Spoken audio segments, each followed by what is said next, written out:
Who will win the AFC North? Will the Ravens bounce back, make the playoffs again, and win this division? Will the Steelers keep it up where they left off last year with Rodgers coming back and win the division? Can the Browns make a big leap? Can the Bengals bounce back and finally make the playoffs again? I predicted every record on the NFL schedule in 2026, and now we're going to go through the AFC North. So who will win this AFC North?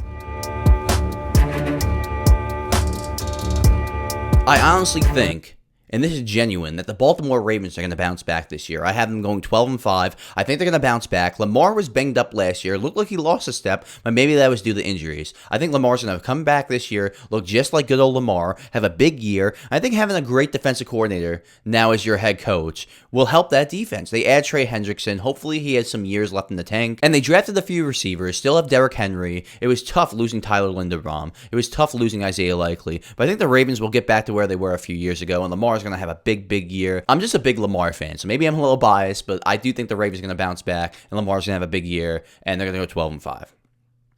Second place, Cincinnati Bengals. I have them going 10-7, and they addressed the defense in free agency, they addressed it with trades, and they addressed it in the draft. I think Dexter Lawrence is going to be a big factor for them. Even if he doesn't put up double-digit sacks, he's going to get double-teamed, he's going to get triple-teamed, and it's going to open up opportunities for other players on that defense. If Joe Burrow can just stay healthy for the whole year, I think the Bengals will be a good team this year. And I think the Bengals will get back into the playoffs this year. Put the Bengals at 10-7. I have the Pittsburgh Steelers going 9-8. Kind of a little bit of the same of last year. Like, I feel like this is the year things start to finally unravel a little bit for the Steelers. Aaron Rodgers at this point is just a dink and dunk guy, and the stats prove it. Yards per attempt, air yards per attempt. He's almost dead last in the league in both of those categories. And he just doesn't want to get hit anymore. And let's be honest, in Green Bay, Aaron Rodgers and Mike McCarthy didn't seem to have the best relationship towards the end. Maybe the relationship's fine now. They add Michael Pittman.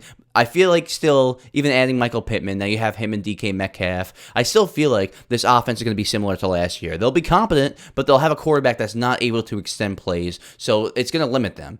And I don't think they're going to take some giant leap from last year. I think it's going to be about the same. 10-7, 9-8, over 500. They'll be solid, but they won't be great. And finally, last place, Cleveland Browns. I have you at 2-15. And people will probably also say I'm crazy for that because they've had some great drafts. They were able to get Jared Verse for Myles Garrett. It was probably the best they could have possibly done. Plus draft picks.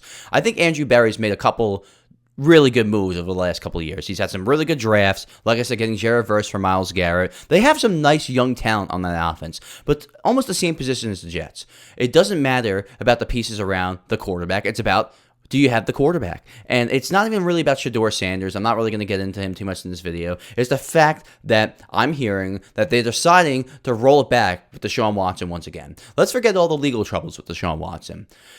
Last time he played, he was one of the worst, if not the worst quarterback in the NFL. The worst. And he's fully guaranteed contract.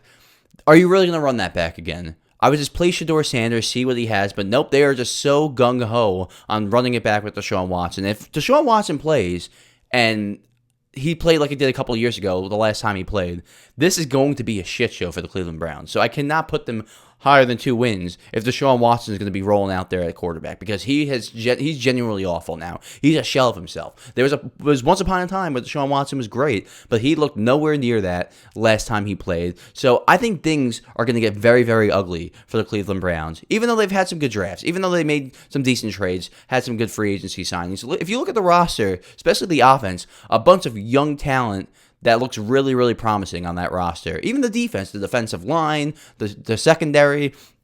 Doesn't matter if you don't have a quarterback. A couple years ago, Joe Douglas drafted Sauce Gardner, Garrett Wilson, players like Jermaine Johnson, Breece Hall, and a couple of years later, he was fired because he also drafted Zach Wilson. So if you don't have your quarterback, none of this shit matters. So Andrew Berry, you better figure out the quarterback or else you're going to get fired too. So Browns at 2-15.